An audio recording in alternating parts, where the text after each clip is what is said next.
द्वापर देखूं कृष्ण की रीति, धर्मनी परखूं नीति अनीति। अर्जुन कहे तिन दया दृढ़ावा, दया दृढ़ाई पुनि घात करावा। गीता पाठ के अर्थ बतलावा, पुनि पाछे बहु पाप लगावा। बंधु घात कर दोष लगावा, पंडो कहें बहु काल सतावा। और ऐसा ही इसने महाभारत के युद्ध में किया। पहले तो अर्जुन को कह दिया कि तू युद्ध कर, तुझे कोई पाप नहीं लगेगा, तेरे दोनों हाथों में लड्डू हैं। मर गया तो सुर्ग का राज भोगेगा, युद्ध में जीत गए तो हस्तिनापुर का राज भोगोगे। और मरने के बाद में उनको हिमालय में जाके कहा कि वहां जाकर अपना शरीर छोड़ दो तपस्या करके, नहीं तो नरक में जाओगे। अर्थात इस प्रकार से ये घात करता है, धोखा करता है। भेजी हिमालय ते ही गड़ाए, छल अनेक कीन यमराए। पतिव्रता वृंदा व्रत टारा, ताके पाप पहने अवतारा।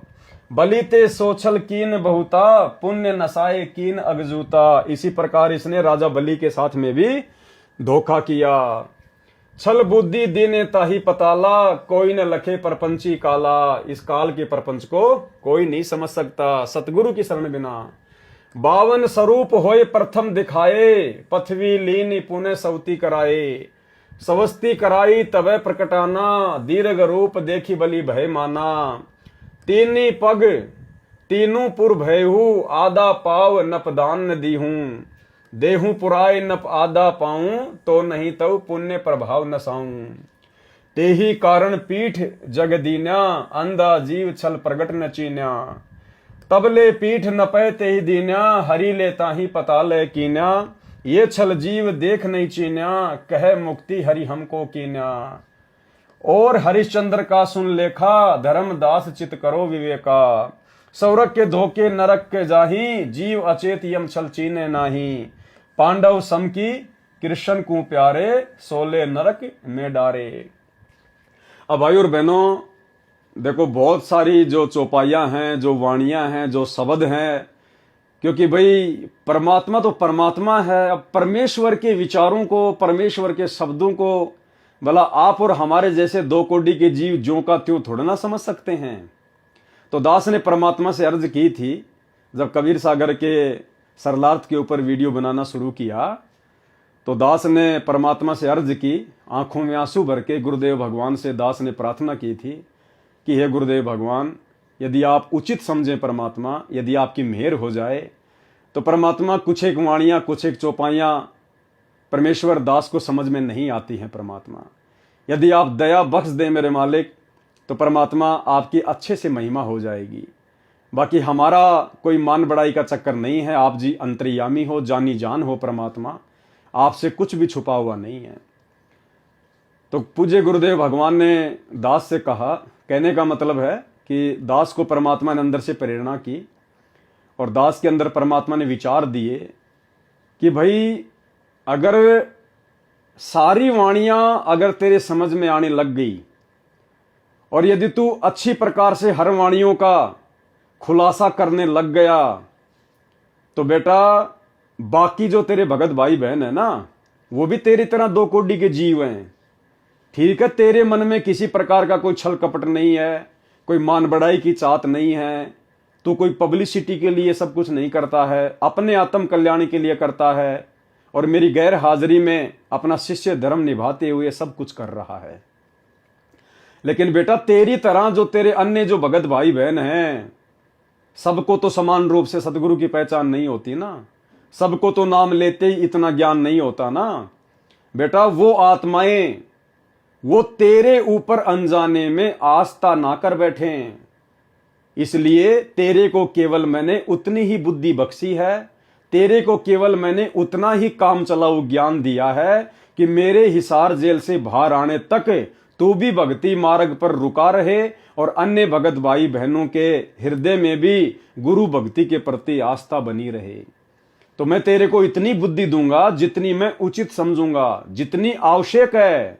भले इन वाणियों का अर्थ तेरे को ठीक ठीक से समझ में नहीं आ रहा, बहुत सारी वाणियों का, लेकिन भले इन वाणियों का अर्थ समझ में ना आए, अगर इन वाणियों को तू पढ़ेगा और भाई बहन तेरा वीडियो देखेंगे या अन्य कोई भगत भाई बहन अपने घर पर इस कबीर सागर के सरलार्थ को पढ़ेगा या वीडियो के माध्यम से देखेगा सुनेगा तो लाभ उतना ही मिलेगा। इन वाणियों का, मेरे कर कमल से लिखित इस पुस्तक को पढ़ने का सुनने का उतना ही लाभ मिलेगा, चाहे ये वाणियां समझ में आओ चाहे ना आओ। इसलिए जैसा आपको प्रेरणा की जाती है आप केवल उसी हिसाब से आगे बढ़ते रहो।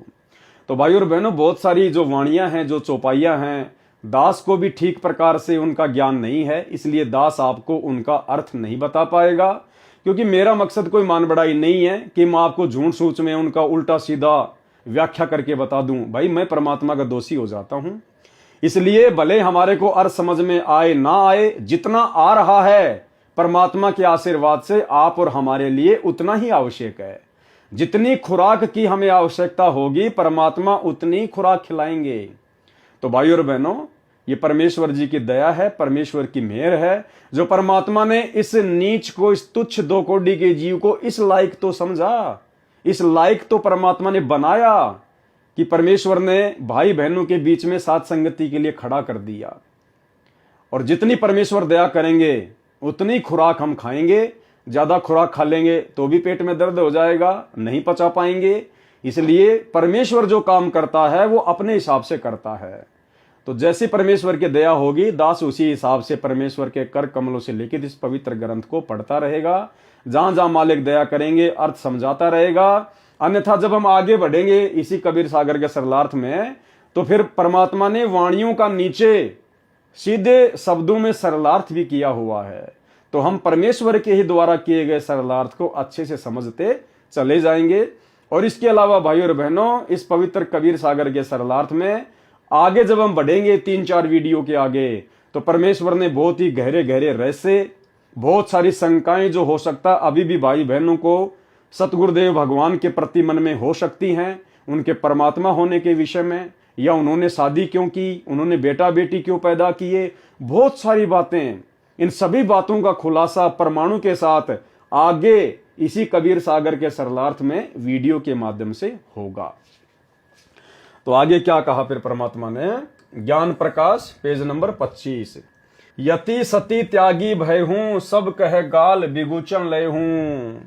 जितने भी बड़े बड़े यति हुए हैं, जो सती हुई हैं, जो त्यागी और बैरागी महात्मा हुए हैं, उन सब को काल ने अपने जाल में फंसा के रखा है। परमात्मा कहते हैं ना कि गोरख से ज्ञानी घने सुखदेव जति जहान, सीता सी बहु भारिया पर संत दूर अस्तान।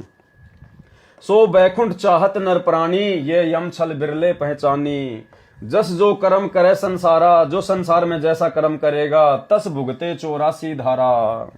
मानुष जन्म बड़े पुण्य होई सो मानुष तन जात बिगोई। ये मनुष्य जन्म बड़े पुण्य से मिलता है, बड़े भाग से मिलता है, और बिना सच्चे नाम की भक्ति के इस मनुष्य जन्म को भी बर्बाद कर दिया जाता है। नाम बिना नहीं छूटे कालू, बिना सच्चे नाम के इस काल से नहीं छूट सकते। बार बार यम नरक ही घालू, बार बार ये यमराज हमारे को नरक में ठोकता है। नरक निवारण नाम जो आही, नरक से मुक्ति प्राप्त करने का जो नाम है, सुर नर मुनि जन जानत कोई नाही। सुर यानी देवता, नर यानी जो बड़े बड़े ऋषि मुनि साधु संत महात्मा हैं, वो भी नहीं जान पाए, नहीं जानते। ताते यम फिर भटकावे, जिस कारण से बार बार वो काल के जाल में भटकते रहते हैं। नाना योनिन में काल सतावे। बिरले सार शब्द पहचाने, कोई बिरले ही होते हैं जो सार शब्द को पहचान पाते हैं। सतगुरु मिले सतनाम समाने, कोई बिरले ही होते हैं जो सार शब्द को पहचान पाते हैं, क्योंकि सार शब्द स्वयं सतगुरु ही होता है। जिस दिन हमें सतगुरु की पहचान हो गई और सतगुरु की भक्ति पे हम दृढ़ हो गए, उस दिन समझो हम लोग जीवित ही मुक्त हैं, जीवित ही मुक्त। ऐसे परमेश्वर ने धर्मदास जी को काल के जाल से छुड़वाने के लिए कई झटके दिए। अब दीक्षा देने का प्रकरण पढ़ें। अब आगे धर्मदास जी को किस प्रकार से परमात्मा दीक्षा देंगे उसका प्रकरण है।